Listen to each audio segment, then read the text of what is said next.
빠숑의 세상 답사기.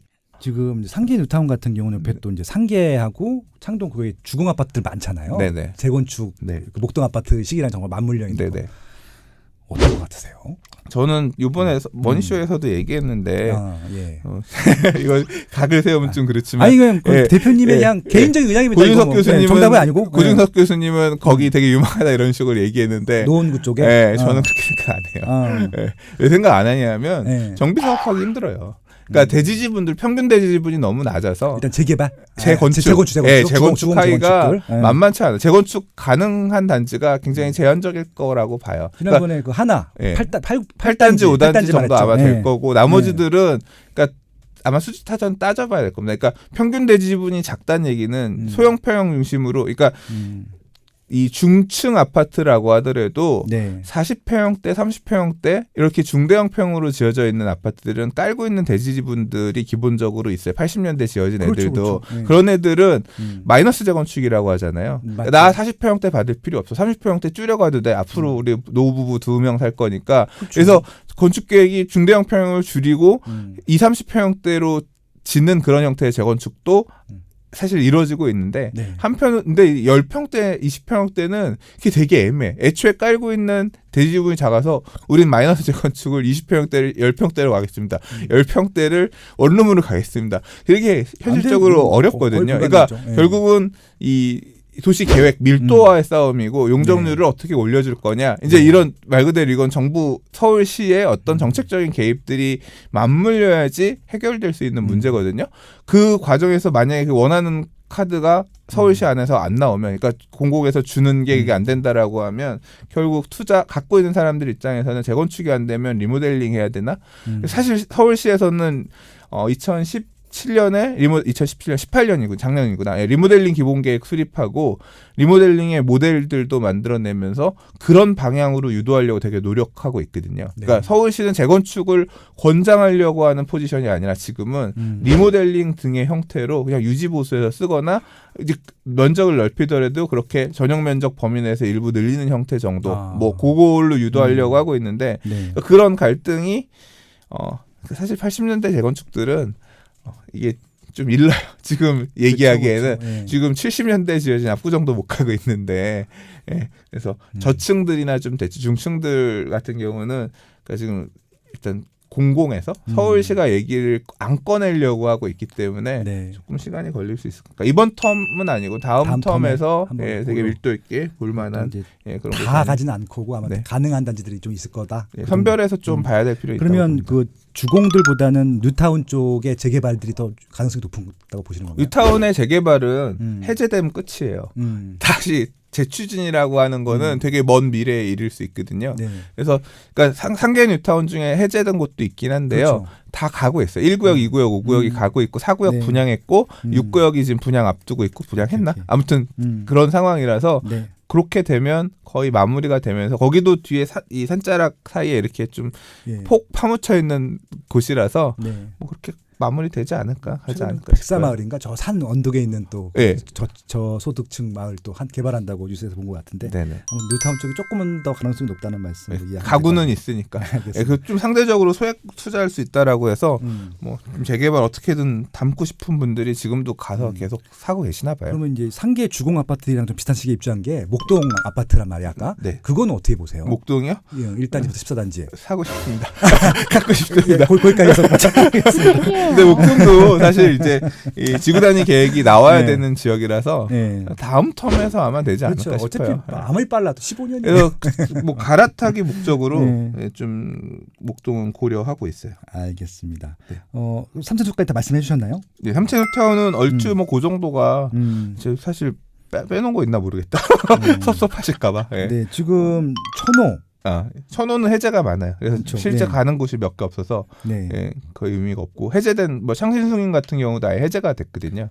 그래서 도시재생 선도 뭐 했는데 창신숭인은 뭐 어떤 도시재생을 하고 있는지는 잘 모르겠어요. 부가연타운. 부가연을 빼놨네요. 되게 섭섭할 뻔했다. 부가연은 아주 핵심이죠, 핵심. 아이언뉴타운과 마주보고 있는 붙어있죠. 부가연뉴타운 신촌 같은 경우는 많이 붙어있죠. 사실 뭐 서대문이라고 간판을 안 달아도 뭐 예를 들어 종로라고 해도 되고 뭐 아니면 마포라고 해도 같은 되는 권역이죠. 뭐. 네. 부가연 뉴타운은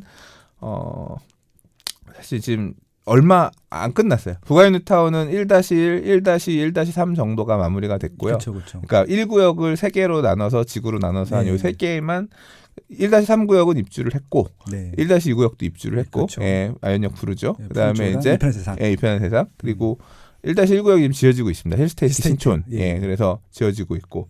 그럼 제일 원래 부가연 뉴타운 하면 항상 투자할 때 사람들이 본 게 1-3구역이 이편한이랑 바로 옆에 2구역입니다. 그렇죠. 2구역은 시공사도 대림이랑 레미안 그러니까 이편한 세상이랑 레미안 같이 이제 컨소거든요. 증산 뉴타운 같은 입지잖아요. 가운데 딱.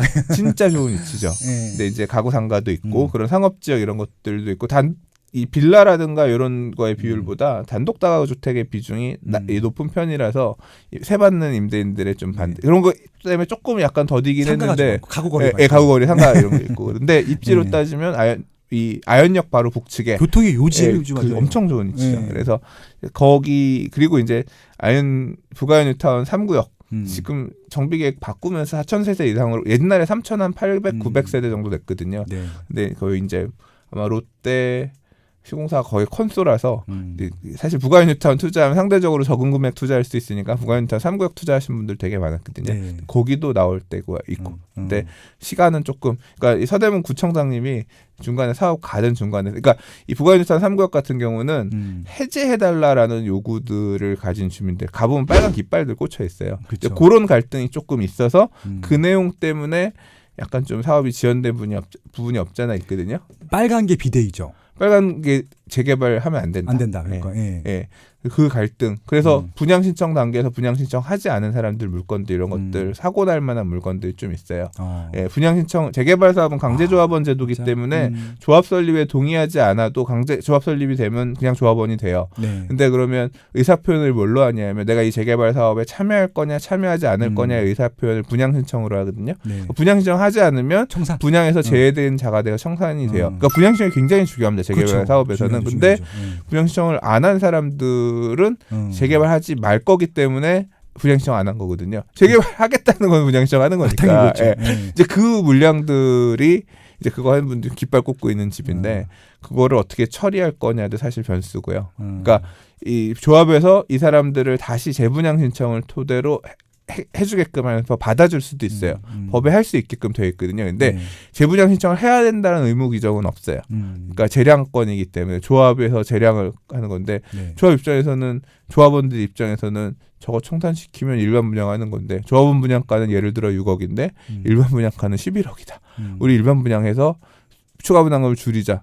너한테는 미안. 당신 분양 신청하시지 않은 당신한테는 미안하지만 우리는 이렇게 해야 됩니다라고 하는 목소리가 커지면 안 받아줄 수도 있거든요. 그러니까 그런 문제들이 조금 있긴 있습니다. 어떻게 될지는 어떻게 풀지는 모르겠어요. 구청에서 인허가권을 휘둘러서 그렇게 하지 않으면 안 해준다. 뭐 이런 옵션을 걸어서 강제할 건지 어쩔 건지. 근데 어차피 추진이 되고 있는 것 같은 경우는 일단은 살 수는 있는 거죠? 거래는 가능하죠. 재개발 사업에서도 거래 못하는 어떤 조합원지 양도 금지 규정이 있긴 있어요. 근데 아직까지는 적용되는 구역들이 많지 않아서 앞으로는 뭐 예를 들자면 한남뉴타운 3구역 같은 경우는 사업 시행 인가가 오래 났잖아요. 정확하게 얘기하면 2018년 1월 25일 이후에 최초 사업 시행 계획 인가를 접수한 재개발 구역은 관리처분 인가 이후부터 조합원지 양도가 금지되거든요. 그 사업 시행 인가 최초 사업 시행 인가 접수가 뭐 올해 작년 뭐 이 정도였던 재개발 구역들 같은 경우는 나중에 조합원지 양도 금지되면서 관리처분인가 떨어지면 특이 가해지고 있는 상태에서는 사고 팔고 못한다. 복잡합니다. 말씀드리면서도 이게 뭔 소리야 싶으시긴 할 것 같네요. 한 몇 번 반복해서 들으시면 아실 것 같고요.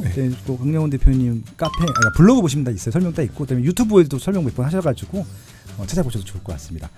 야, 그래서 1차, 2차, 3차 모두 말씀해 주셨네요. 야, 진짜 부가연 말 안 했으면 굉장히 아차했을 것 같아요. 후회했을 것 같습니다.